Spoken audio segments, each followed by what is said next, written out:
पहले page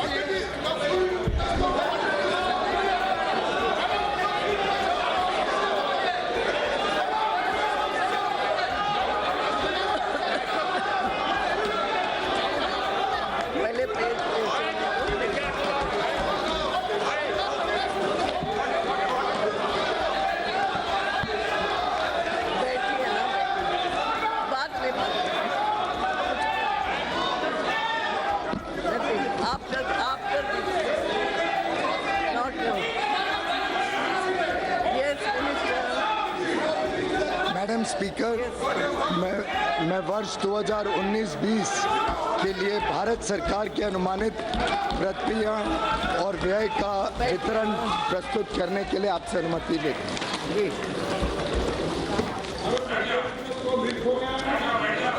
Madam Speaker, I rise to present the interim budget for the year 2019-2020. Yes.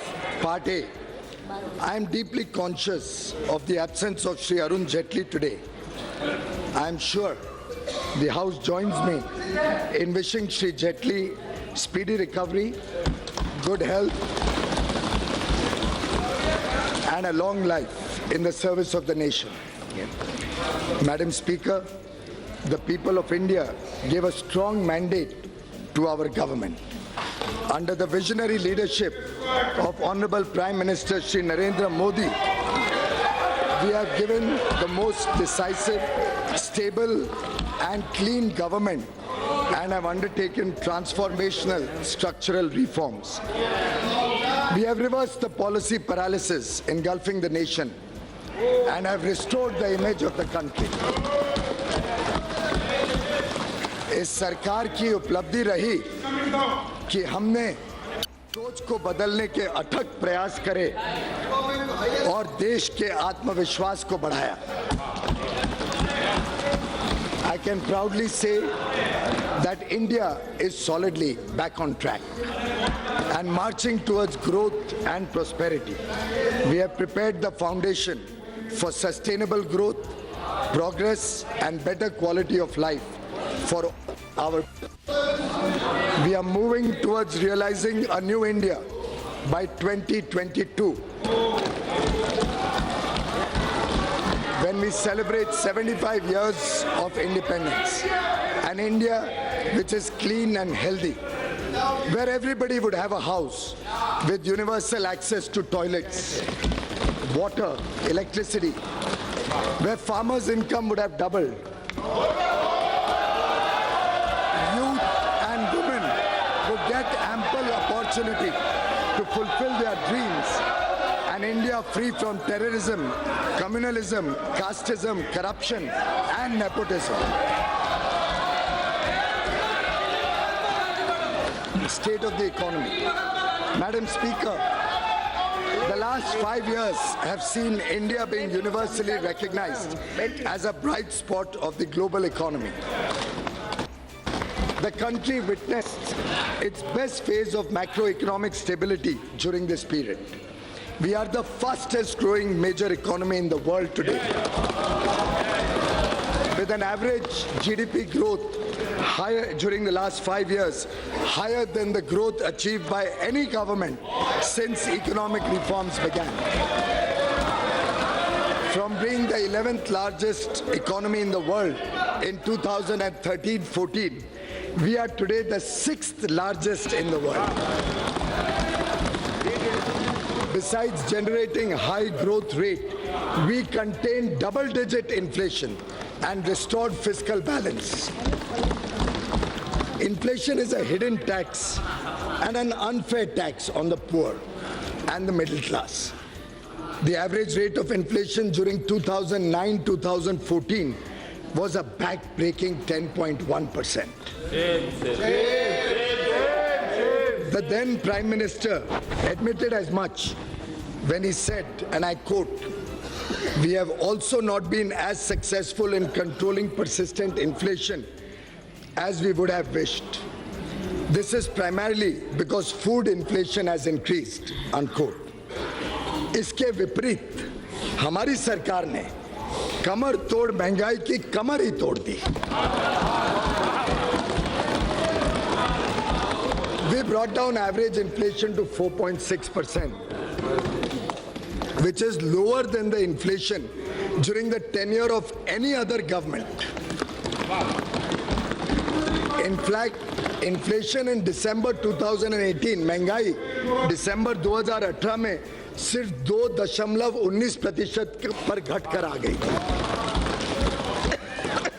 If we had not controlled inflation, our families would have been spending 35 to 40% more today on basic necessities such as food, travel, consumer durables, housing. आप कल्पना करिए 35-40% अधिक खर्चा होता हर परिवार का अगर हमने इस महंगाई पे लगाम नहीं लगाई। From the high of almost 6% 7 years ago, the fiscal deficit has been brought down to 3.4% in the revised estimate of 2018-19. The current account deficit against a high of 5.6% 6 years ago is likely to be only 2.5% of GDP this year. We contained the fiscal deficit, notwithstanding the Finance Commission's recommendations, increasing the share of the states from 32% to 42% in central taxes, which we accepted in the true spirit of cooperative federalism, thereby transferring significantly higher amounts to the states.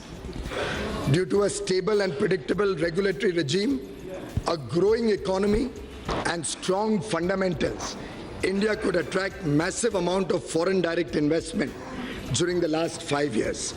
As much as $239 billion was received as FDI.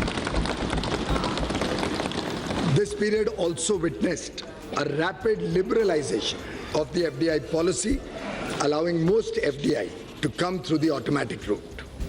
Madam Speaker, the last 5 years have witnessed a wave of next-generation structural reforms which have set the stage for decades of high growth. We have undertaken path-breaking structural reforms by introducing the goods and services tax and other taxation reforms.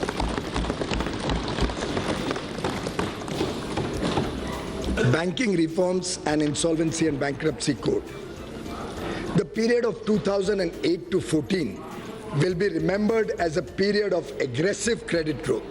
And as per RBI, the primary reason for a spurt in non-performing loans and stressed assets. Outstanding loans of public sector banks ballooned from 18 lakh crore to 52 lakh crore during this period. Many projects were started that could either not be completed or had low capacity utilization, resulting in their inability to pay back these loans. They were high stressed and non-performing assets amounting to rupees 5.4 lakh crore in 2014, even though they were not being recognized as NPA at that point of time. Many more were hidden through restructuring or otherwise, which were discovered during the asset quality reviews and inspections carried out since 2015. हमारे सरकार में ये दम था कि हम reserve bank of India को कहें कि ये सभी लोन्स को देखें और बैंकों की सही स्थिति देश के सामने रखें।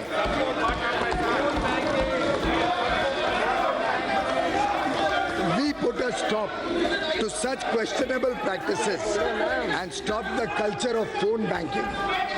The 4 R's approach of recognition, resolution, recapitalization and reforms have been followed. A number of measures have been implemented to ensure clean banking. Through a transparent and accountable process, we recognize these NPAs.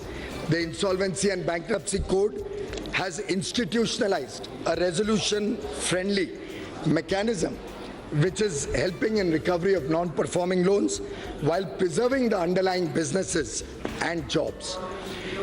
पहले सिर्फ छोटे businessman पर ऋण वापस करने का दबाव रहता था और अब बड़े बिजनेसमैन को भी ऋण की चिंता होती है, केवल बैंक को नहीं होती. But now defaulting managements are either paying or exiting their businesses. An amount of close to 3 lakh crores has already been recovered in favor of banks and creditors. To restore the health of public sector banks, recapitalization has been done with an investment of 2.6 lakh crore rupees. Amalgamation of banks has also been done to reap the benefits of economies of scale, improved access to capital, and to cover a larger geographical spread. हाल ही में कल हम सबको खुशखबरी मिली कि इन सब अथक प्रयासों के कारण 3 bank, bank of India, bank of Maharashtra and oriental bank of commerce, इन तीनों से पीसीए की रिस्ट्रिक्शंस भी अब हटा दी गई हैं। और मुझे पूरा विश्वास है जिस गति से बैंकिंग में सुधार हुआ है, बाकी सब बैंक्स भी बहुत तेज गति से इस व्यवस्था से निकल के फिर एक बार जोर से तेजी से बैंकिंग व्यवस्था में आ जाएंगे। Steps against corruption, we have ushered in a new era of transparency. हमने भ्रष्टाचार मुक्त सरकार चलाई